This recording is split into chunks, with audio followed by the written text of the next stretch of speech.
Business as Unusual is a thought-provoking podcast that explores the innovative strategies, disruptive ideas, and unconventional practices driving successful leaders and companies in the ever-evolving world of modern business.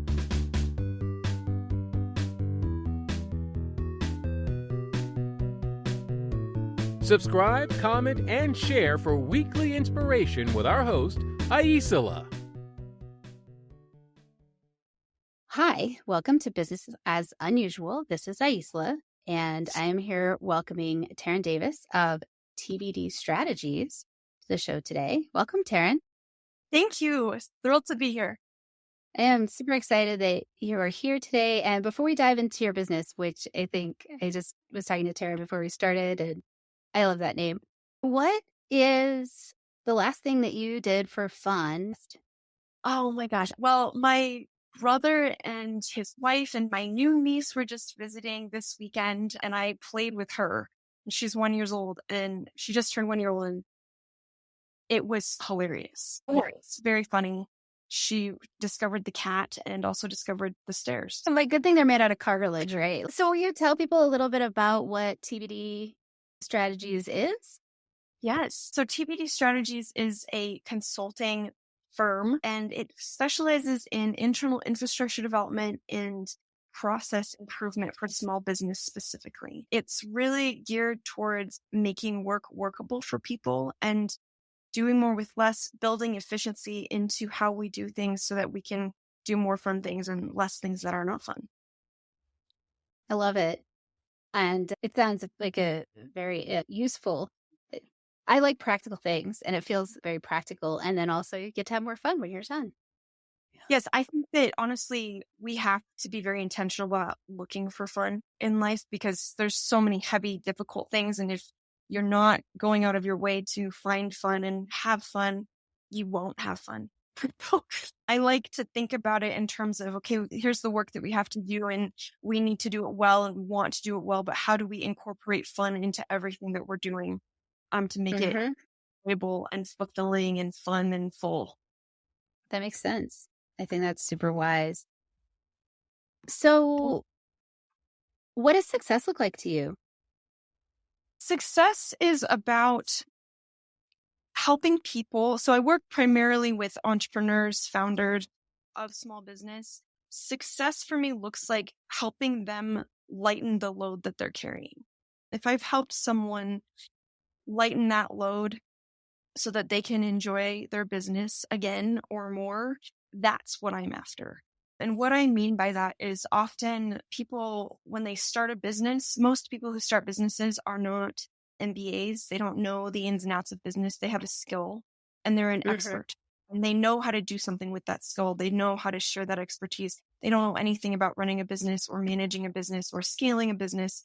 And while they are all by and large brilliant people, they have a big gap in that skill set. So the business becomes very heavy very quickly. And my goal and what makes it fulfilling and what is successful about it is when instead of that business becoming this really, really heavy burden that we have to just keep hauling around, we're able to lighten that load so that the people who started the business can do what they intended to do with it. So often it's having more time, being able to start new businesses, start new projects, and just not feel so weighed down by what becomes heavy about business at some point in its life. Yeah, I really feel that. I do a parallel kind of work with people, and I have that strong feeling that it's so lovely when your life and your business can feel more like an interaction than a compartmentalization. But part of that is learning how to have that balance and sort of that interplay and be intentional, like you said. Have you read Rime of the Ancient Mariner by Coleridge by any chance? So and if I will just recap this for the audience, that is an epic poem about this captain of a ship who they start on their journey and then they see an albatross flying and they shoot it down. And an albatross at that time was a sign of good luck. So they shoot it down and then the entire epic poem is just disaster after disaster. And the end of it, as you'll recall, he's he's the only one left alive, and he's standing on this tiny like spit of land, just sun scorched and miserable, and he's got the dead albatross around his neck. And that's the kind of image I get of business owners and founders who they've got this business that's supposed to be a blessing, but instead it's just this dead weight around their neck. And that's what I want to change. I want them to be able to engage with their businesses in their free, full, fun way without it becoming this like, oh, this thing I have to just keep hauling around. I love that. And that sort of answers my next question, that what success looks like to you, or do you have more to add to that? Oh no, yeah, that's So if you achieve that success, if your vision is realized and we have more business owners who feel that sense of fulfillment and ease, how does that impact the industry, people in general? You pick a focus. You don't have to be changing the world here, but just like, what do you see as the result of that shift or that effort or that success? I think primarily I see business owners and founders who are able to use the skill sets of continuous improvement, some change management skills. They're able to run their businesses better, which means that everyone in the business is impacted. When you have a founder who is excelling at what they're doing and their business is run well, the people working in the business are much happier, freer, more empowered to do what they do best. The team as a whole functions better. It's not heavy for anyone. It's not toxic. The culture is free and light. People have new ideas. They are able to think creatively. They're able to think critically about problem solving. Addressing this at the ground level means that everyone is able to have a more functional experience at work. So I would say that whatever the industry is, because my work is not industry specific, the skill sets are cross-functional. Whatever the businesses that we are working on, when we're dealing with these foundational pieces and we have them in place, and then everyone is empowered to think properly and well about the business, everyone's lives are improved. I don't know if I've completely answered your question with that. What I heard in that is that if you succeed, when you succeed, why would I say if, obviously, and folks are in that more sustainable engagement with their business, then things are going to be better for their employees. And it's going to have this ripple effect in terms of folks having that sense of satisfaction and ease. Mm-hmm. Does that sound close, or did I? Yes. And then the one thing I would tack onto that, a lot of my work is kind of redefining the idea of the customer, and maybe not redefining, but refocusing the idea of the customer in terms of internal customers and external customers. And internal customers are working within the business. They're customers of the business, just in a different way from the external customer who is buying the service or product. And really asking, in service of what? Why are we doing this? Who does it serve? Which customer is it attuned to? And is that customer being served well? And I find that when we do this and we're serving internal and external customers, the internal customers who are serving the external customers are able to do that more effectively. They're able to do it in a way that is life-giving to them and the business, as well as the external customers. So the focus stops being on, money for the sake of money or whatever for the sake of whatever, but becomes really about this, which may seem super altruistic, but I find that when we are really seeking to serve a customer, we approach the work a lot differently. Mm-hmm. Right. It will becomes more. Yeah, I can see that. That sounds like a really powerful, I won't even try to add on to it because I don't think I need to. And it's a really powerful way to reintegrate the human aspect of things. And I feel like that does also answer a part of this next question, which is, as I call this, business as unusual, is that primarily what you see as unusual, or do you have other things that you think make what you're doing sort of an unusual approach or outcome? That's part of it. And then the other piece is I'm really looking to teach people to think differently about their businesses. For example, like one of the things I often work with clients on is extricating themselves from the business. So often entrepreneurs feel like they are one with their business, and they can do that for a little while, but you can't scale that way. It's not sustainable to live that way. So in order to separate yourself from the business, you have to know who you are and you have to know who your business is and how they're different. And that's what really allows people to have a much more fulfilling experience in entrepreneurship, is when they're able to see themselves outside of the business, have boundaries with it, and still be able to run the business and support the business. So there's that piece of it. And then really engaging with critical thinking about what are we trying to do with this business? What is it trying to accomplish? Who does it exist to serve?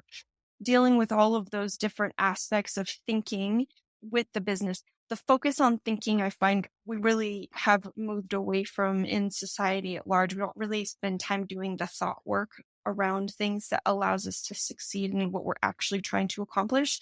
So instead of being proactive, we end up being very reactive. Mm-hmm. How do people receive that?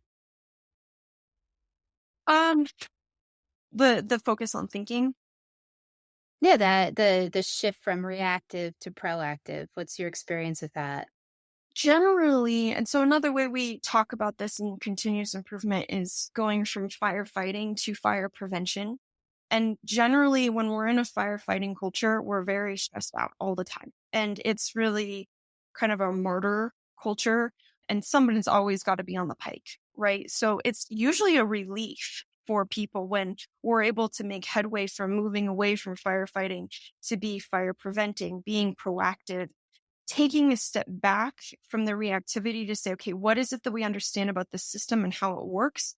What needs to change in order for it to be more functional, to work better, to be smoother, to actually answer the questions that we know we're going to receive? It tends to be a relief. They have, like, I was doing an RCA training, which is root cause analysis training with the client. We were working with several of their team members. And at the end of the training, I asked for kind of big takeaways that they'd had. And one woman was like, I've cut down on emails by like 20%. And then she walked through how she'd used the critical thinking that we took in RCA and applied that to just how she was approaching emails, and how her focus on who is the customer that I'm serving? Who is this customer? What's the information they need up front? Have I given them all of the information that they need from where they're sitting? That one approach, just thinking about it that way, looking at serving that customer, cut down on a huge email back and forth that was constantly happening with a lot of different internal customers. We're not even talking about external customers, just within that system. And so as she was sharing that, the whole group was like, wow, that's amazing. Because she was like, I basically got 20 minutes back in my day, which maybe doesn't sound like a lot, but when it's very chaotic, 20 minutes means a lot. I mean, that's a lot of time to have recouped just from emailing. So getting that time back and then feeling like they have more time for creative thinking. A lot of my clients are creative, so doing like branding or art, and then bringing in some of these process and systems improvements that allows for them to have more time, which means more ability to be creative and doing what they want to be doing in the first place. Mm-hmm. Thank you. I appreciate that answer. I think that's a really great way to talk about an important approach to being engaged in your business more effectively. Well, So what in your life, or set the stage for you to see this as a path or a need or a way to do things? And I want to also encourage you, like, if I've had folks talk about, oh, I went through this thing, and it's like, yeah, I hear that and I want to hear that too, but lots of people have gone through things. And yet not everybody comes out of it with a commitment to taking an action or changing things or disrupting a way that things work. And so what is it that took whatever your experience was, and like I said, I'm not trying to discourage you from sharing that, but also to like share that other piece that I think, what the spark for action or change was for you. Yes, and I so appreciate that caveat, because you're right. Just because you go through a thing doesn't give you motivation to then go do something about it. So I think that's a great point. For me, I grew up around small business. My parents are entrepreneurs. And I knew at some point I would start a business. I didn't think I would be doing it by myself. But I got my bachelor's in linguistics and English literature, which does not sound applicable. And then I got my master's in library and information science. And what those degrees gave me was an understanding about how language works and how everything in our lives is centered on language and communication. And if we're speaking different language, we can't communicate. And then my master's helped me to understand how humans interact with systems, and specifically knowledge systems. I wasn't trying to be a librarian, but I was really interested in how we work with systems to do things and then to share knowledge. So if you look at a business, all a business is essentially is we have knowledge that we're trying to share, whether that's emails or product development or whatever it is we're doing. And then we have to be able to communicate about it. So it's just, if we break it down into its most basic parts, it's those things. So obviously, as I was doing that academic coursework, I had no idea that I was going to end up doing what I'm doing now. And I actually didn't do it for a while. After I did my master's, I actually couldn't get a job in that field, which I was trying to do competitive intelligence. So, which sounds really intense, but it's just kind of helping businesses understand their competition and using knowledge management to do so. I couldn't get a job doing that. So I ended up taking a job at a food startup in Colorado called Hope Hummus. And I worked there for 5 years in all kinds of different areas of the business as it grew. So I got to see production. I worked in production for a while. I worked in logistics. I worked on the shipping dock. I made orders. I stacked orders. I worked with drivers. I worked on the sales team. I worked with the marketing team. I worked in all of these different places in that business. And as I was doing it, I was like, wow, there's so many intense things happening. And the food industry, so CPG, consumer packaged goods, is one of the most intense industries. And then if you add refrigerated on top of it, it's even more intense, just because everything has to be done in a very specific way. There's a lot of food safety guidelines. And it's serious. Like if you don't follow them, people get sick. So there's really no compromise there. Like you have to do it properly. It has to be done well. So during all of that, I was exposed to continuous improvement and change management. And that was where the linchpin kind of came together for me with all of these different things. My background in small business, all of my education. And I was like, wow, there's big consultancies that serve big companies with continuous improvement and these ideas and skills and concepts.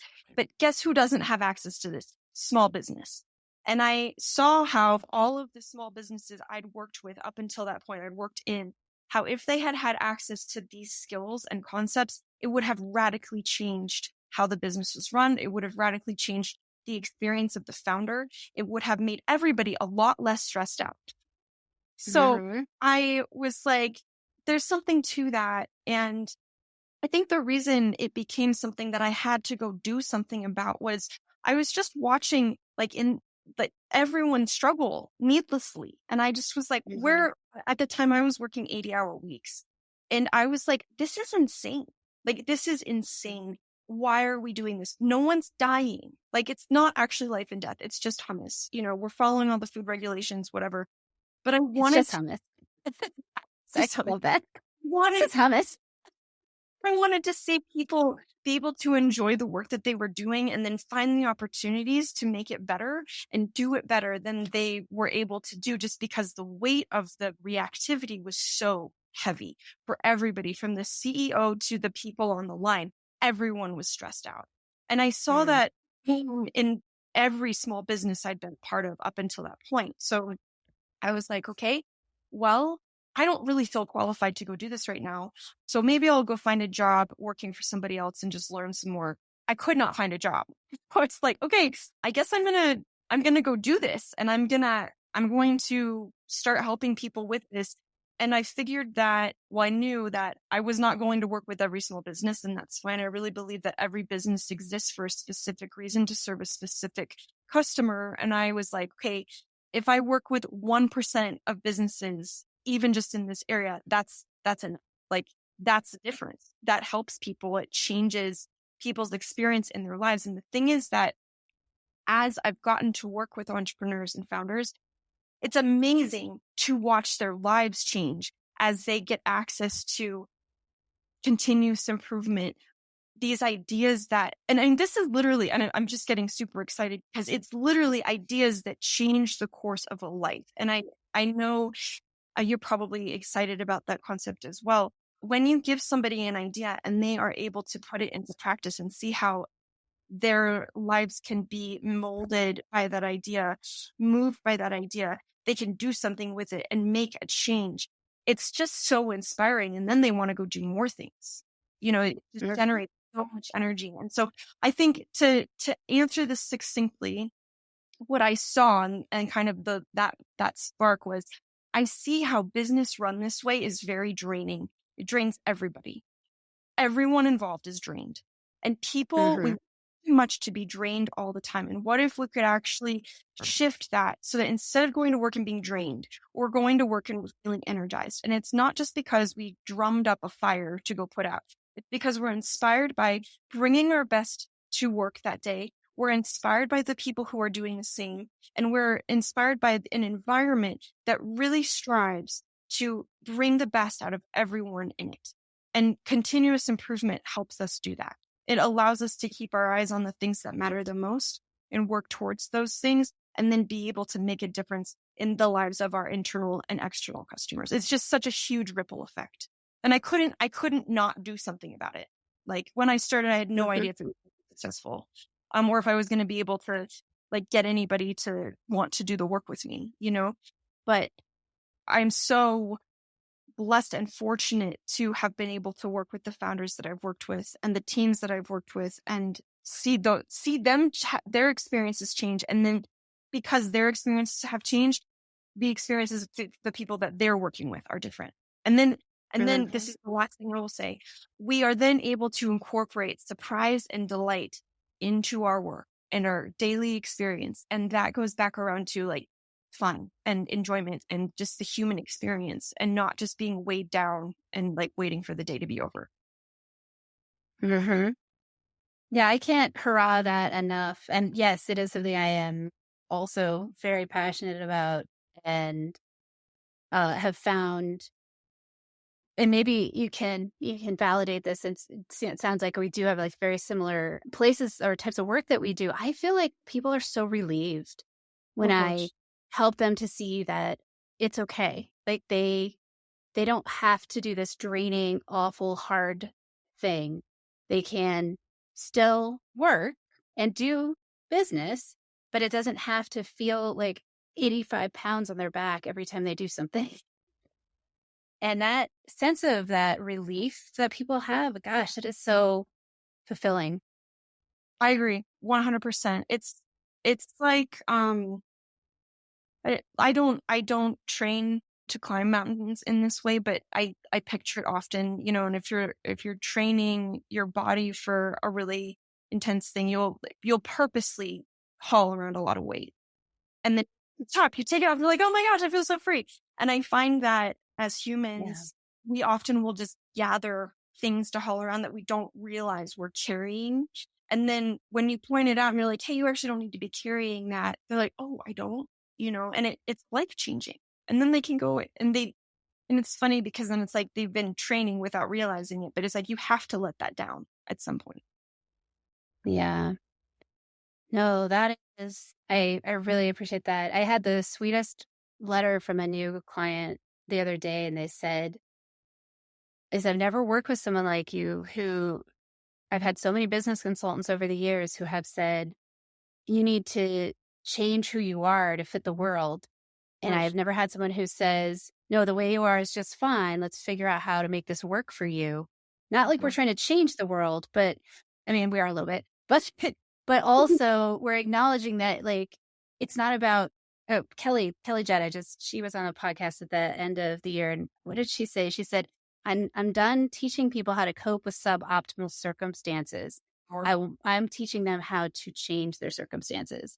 And I just yes, that's the group I want to be in, is no more using all of your energy so you can barely survive. Let's flip this script a little bit. Mhm. Mhm. So, Yes. love Mm. that. Yeah. You touched on this a little, but if you want to be a little bit more specific, like who you typically work with or who thrives with your service, yeah, obviously, one of the things that I'm hopeful of is that people will find these different options through this podcast. So if somebody is looking or doesn't know that they're looking, what would you say to help them see that, oh, this might be an option for them?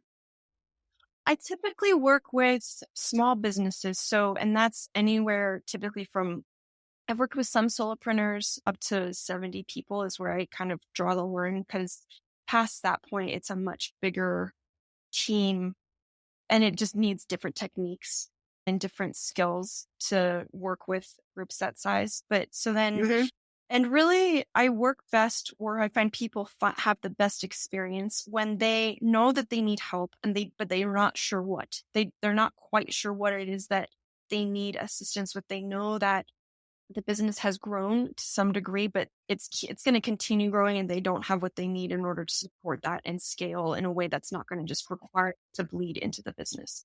So there's generally some level of self-awareness where they're like, I'm exhausted. I'm tired of being exhausted. Everyone's bleeding into this thing and we can't keep doing it this way. So I'd say that's like the most visceral experience of people who I work with well. And then typically they are thoughtful in the sense that they know that they started their business for a specific reason, and they know that it's important to kind of keep that insight. And they might not know exactly how to hold that anchor, but they're like, it's important that we don't just drift off into, the nebulous ether of just like working to work kind of. They really want to figure out how to be anchored in the ways that are going to help them to scale the business well and then to run the business well. So the people I work well with, they have a sense of integrity about what they're doing with their business, and they want to steward it well. I think that's one of the big ideas that I work with a lot is, what are we doing to steward this business? What are we doing to steward the opportunities that this business has? And how does that look going forward? How do we continue to maintain that integrity and serve who it is that we exist to serve without losing sight of it? So if you recognize yourself in that, you have to hold on just a second, but you are going to have information on how to get a hold of Taryn. So can you give a specific example of something that illustrates something interesting about what you do? Like you give them a broad brush, but is there any anecdotal stories that feel appropriate to share that kind of give a sense of that? Yeah. So one of my clients is a small branding agency, and when I started working with them, they were like, there's just a lot of chaos and we can't keep doing the chaos. Like we just can't keep doing it this way.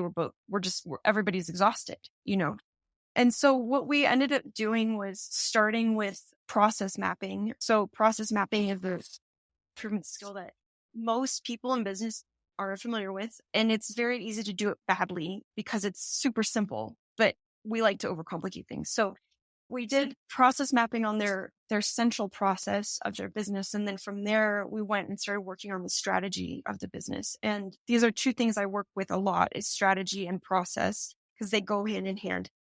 And so with this particular work, what we found was that once we got the process in hand and then the strategy clarified, they were able to move forward with the execution of the business and actually double their revenue and just increase the client base to such a degree that they were able to take on new clients and not be stressed about it. And what I love about this, and I didn't really do a good job fleshing it out, the color of it, but the work that we did gave them a much better understanding of who their business is, to the degree that where it started to bring them delight and joy again, which they hadn't experienced in years. So instead of it being horribly chaotic and difficult and a lot of annoying things, we were able to strip away a lot of that inefficiency so that they could enjoy the work, even with the process. And so this was, like I said, a branding agency. So we've got a lot of creatives in the mix there. And when you say process to creatives, they're like, I don't want to be boxed in. I need my freedom. I need to have creative room. But the issue is that without guidelines, we just have chaos. So guidelines allow for a lot of creativity that without those guidelines, it's just insanity all the time. So we learned a lot of great lessons about ourselves, the business, how the business operates. And then because of that, we were able to do things that they wouldn't have been able to do prior because they just didn't have the bandwidth. And so like they were able to take on some new projects and then do fun things, like they wanted to send out client gift boxes for the holidays that year or whatever. And they were able to do that and put a lot of creative thought to it, which encapsulated the surprise and delight element, which is what makes the work fun. So I really loved it because we got to see a full progression of taking these elements, lifting the burden, and then because we had extra bandwidth, start doing fun things that, like, well, if you can't do those fun things, then what's the point, kind of, So I don't know if that's a great story. No, I love that. And thank you for sharing. It's always tricky because it can feel a little on the spot, and you also don't want to put anybody that you work with on the spot. So I appreciate that you were able to share that. And I love that the gift boxes, it is so fun to be able to share your abundance, whether it's your time or your resources in that way. Thank you. Yeah. Can you tell me about some advice that you've received or that you took as advice that influences the way you approach your work? Yes. So when I was a senior in high school, which was a very long time ago, my mom, they did this thing with the senior class where you'd like put a baby picture in and you could like write a message to your senior or whatever. And my mom, for me, did attitude is everything. And that like those 3 words, they like haunt me. They resonate in my brain. They don't haunt me, but they are something that I always think about because it's true. Attitude is everything. And for myself, I have a very great propensity for joy, and I value joy, and I seek joy, and I want to see other people experiencing joy. And at the same time, I can get very heavy, and I'm very perceptive of heaviness, which I think is partly why doing this work is so applicable, because like I can see when there's heaviness and I can see where it is, and then I can target it, with people I'm working with. But at the same time, I have to keep that right at the front of my mind, because often it's attitude that determines, are you going to feel heavy or are you going to go after the joy? Like, we're dealing with a really difficult, sticky problem here, but our attitude about how we're going to approach it is really what's going to determine how we are able to move forward with it. And I think that really ties in with the critical thinking piece, because if you're seeing an endemic, consistent problem that you just don't know how to approach, and you're just like, this is never going to change, guess what? You're stuck in that rut and you're not going to get out of it because you've already committed yourself to the fact that it's never going to change. So I find that those 3 words were life-changing for me then. And I really work to keep that in front of my mind all the time, because it's so impactful. Yeah, that is really powerful. Thank you.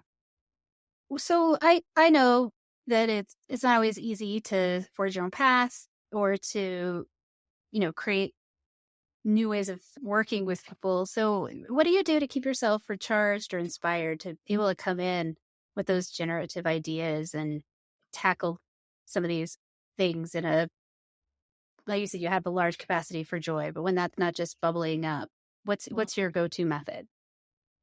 I have a pretty robust creative practice, I would say. I feel like I can walk the line between the creative side of my brain and the very logical side of my brain. And I don't mean that those are antithetical, but I like to be well organized, but I also like to have a mess of creative things happening all at once. And so I find that it's really life-giving to me to spend time outside, notice what's happening outside. So going for walks or a run without any headphones or anything like that, noticing what's happening in the grass, or there's some deer on the horizon or whatever, just noticing small things and really taking stock of small delights. I keep a list every day of small delights that I saw, and I really work to focus myself on those delights to kind of retain that sense of wonder, which then feeds into whatever creative things I'm doing. So I quilt and sew and play the harp and write, and sometimes I write bad poetry.